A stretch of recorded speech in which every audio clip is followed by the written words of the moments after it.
Welcome back to Seasons, a devotional based on my book by the same title. And today, the topic in the book is, Come See What You Gave Me.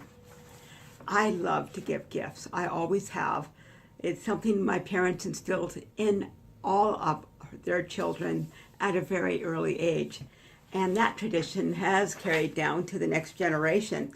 Although for many years it was more of us aunts and uncles and parents buying special gifts for the next generation. There's nothing as sweet to me as seeing the expression on a child's face when you get them a gift that they really appreciate, and you can just see that joy on their face. But what really touches my heart is even a hasty but heartfelt "Wow, thanks, Auntie," yelled across the room by a preschooler as they rip open the box to the building set I bought them.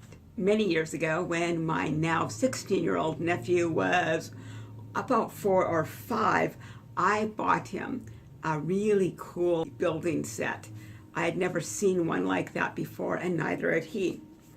He was so excited that he rushed off to a makeshift playroom that his other auntie had set up for him and his sister.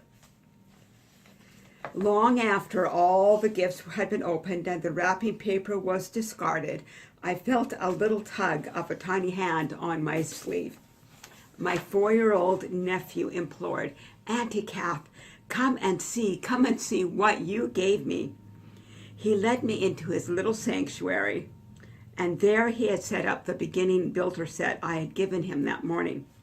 I sat in a nearby chair to marvel at his creation, but that wasn't good enough for him. Tugging at my arm again, he insisted I sit on the floor beside him, and so I did. I was a willing and besotted captive audience to his childish prattle as he explained every bit of that gift that I had given him. I was well acquainted with it before he opened it, but he gave me a new perspective on things. He actually had no idea that the gift he was giving me at that moment was much bigger than any material possession I could have ever given him.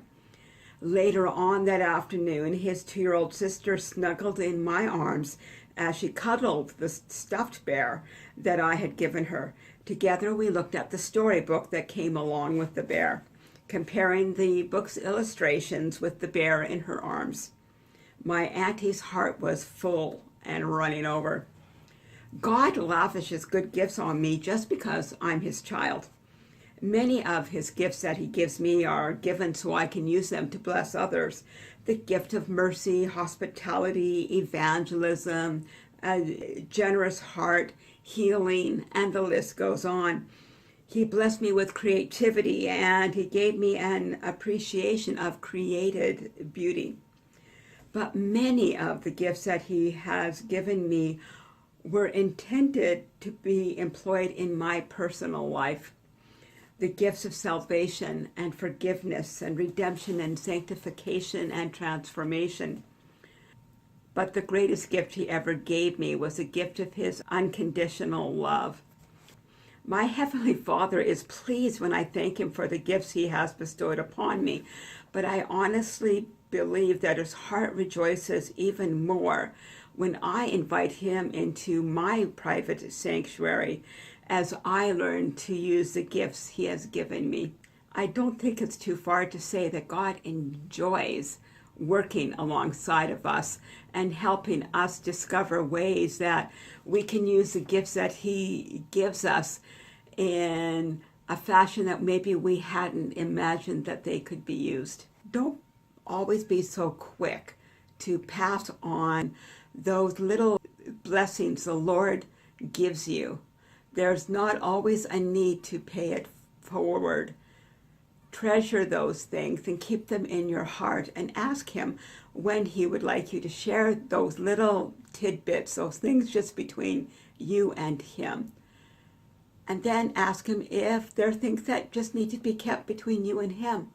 Sometimes God gives us gifts that no one else will understand how precious they are, because God knows the way to our heart.